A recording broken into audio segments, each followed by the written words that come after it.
Yung dadaanan namin itong ilog.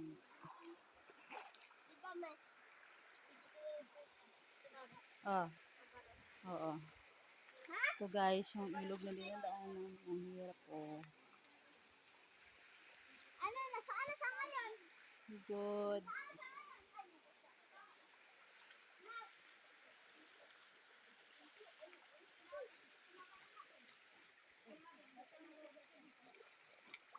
Puntod po yun, oh. Joke lang. Dito kami dati guys, tumadaan pa nag-aaral kami. Ngayon, ano ko na lang.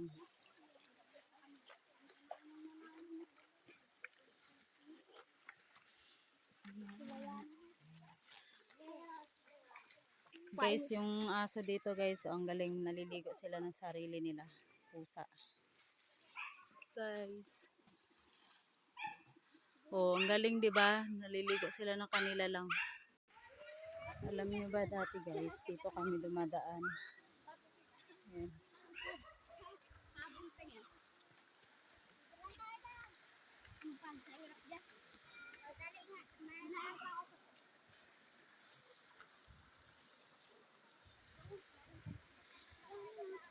Bago kami makarating sa school, tatawid kami ng 7 ilog.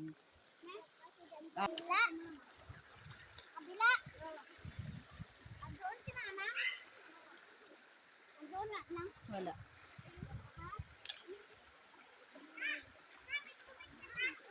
Wala.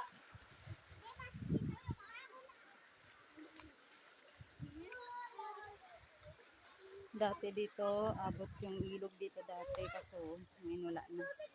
Wala.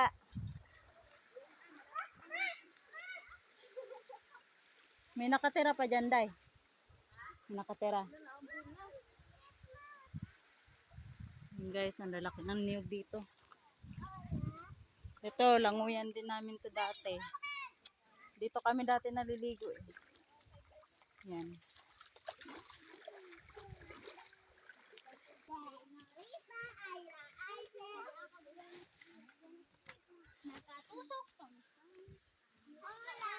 Wala kasi meron ditong sariling tubig. May bukal.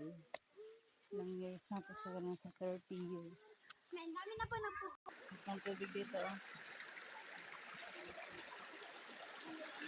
Spring ang lumangoy-langoy dito.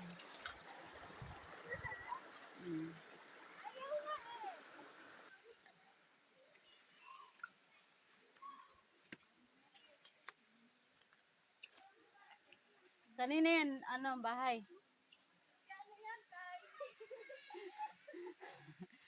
Kaninong bahay yun eh?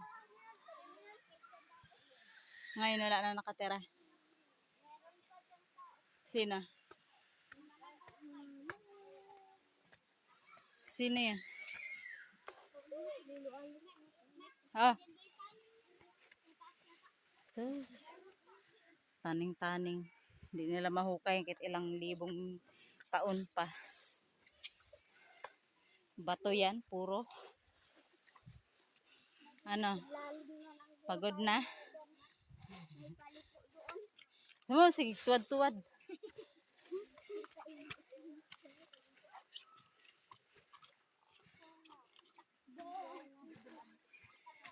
Pagod guys.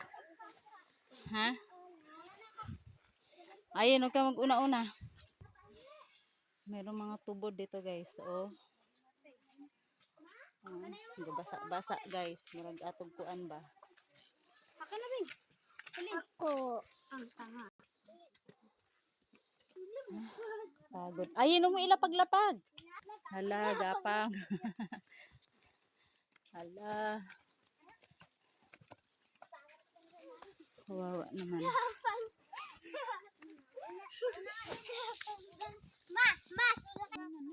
Doon nga sa patag pulian. Beng!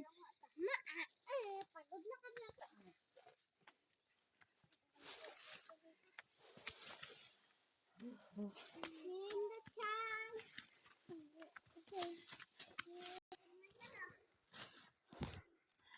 Labas ang singot. Labas ang singot. Ako naman po mag-chat ah.